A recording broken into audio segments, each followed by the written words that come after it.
The introduction to priesthood in the Bible was through fathers before it was through the church. Before Abraham met Melchizedek, he had built many altars. Did you hear what I just said?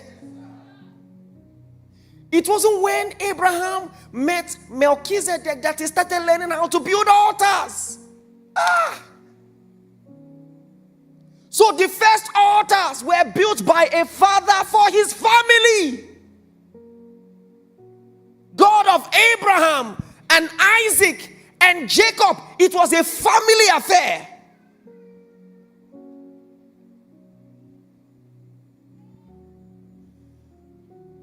And the children did not have the luxury, the privilege of going to church every Sunday, but their spiritual life was still intact.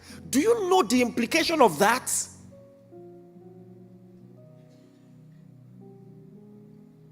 Do you know the implication of that?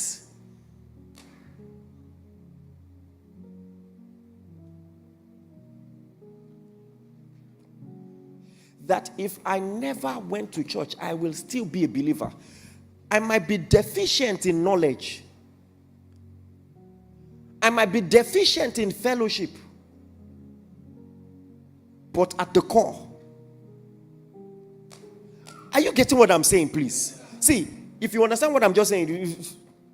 So, in Genesis 12, 7 to 8, Abraham built altars for his household. For his household. Sacrifice, not just for himself, but for his lineage, for his children. Job did it too. I hope you know Job is about the oldest book in the Bible. So it was also that old. Around the same era, theologians will argue. So it tells you that before the advent of Levitical priesthood, there was paternal priesthood. There were fathers who were priests before there were priests who were fathers. If that makes sense. I'm being careful not to say love your job, job your love. Okay. So I have to stop and say it makes sense.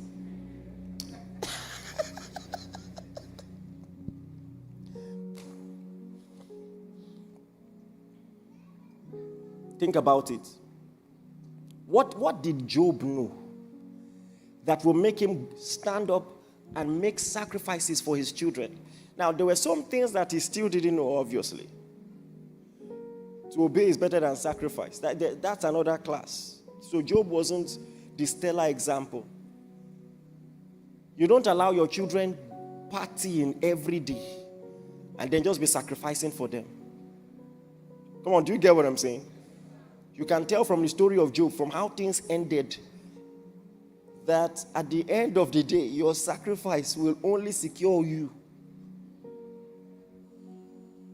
In case you were wondering some of the things that happened in the story of Job, now you know one of it. I don't want to get into that now, but what I just said should give you a huge clue.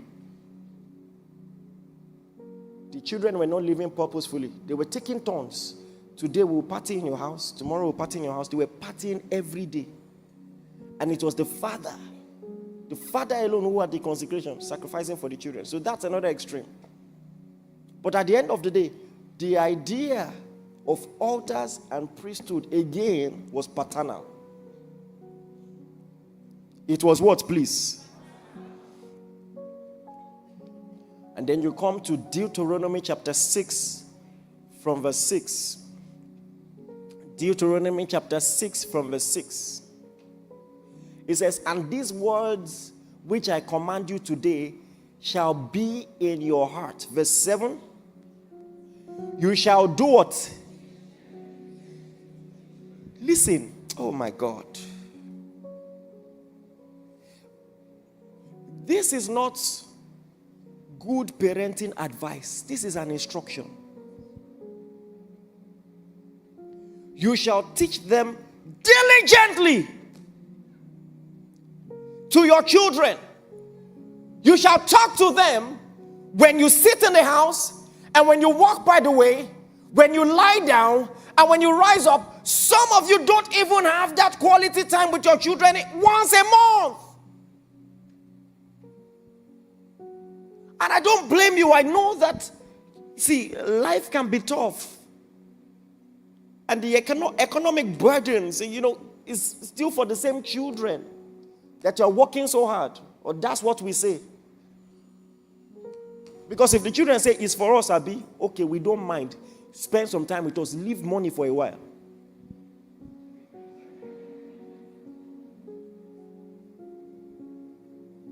This is the frequency. Teach them diligently. Talk to them. This alone is a sermon. Do you know there are children who are just wishing their parents would talk to them? It's right there. It's right there. If you will leave Eve alone, the serpent will talk to her. Talk to them. Help me tell the person by his side, say, talk to them.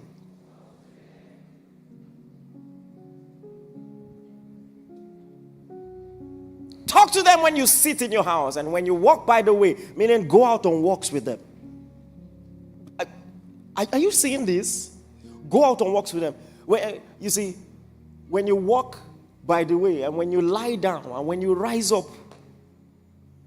I went for inter-house sport last week. See, not many of you are busier than I am. Did you hear what I just said?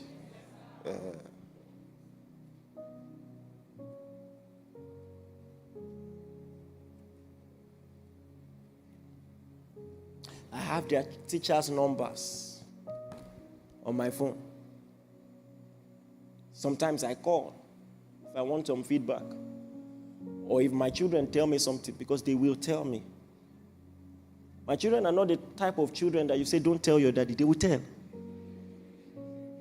Immediately.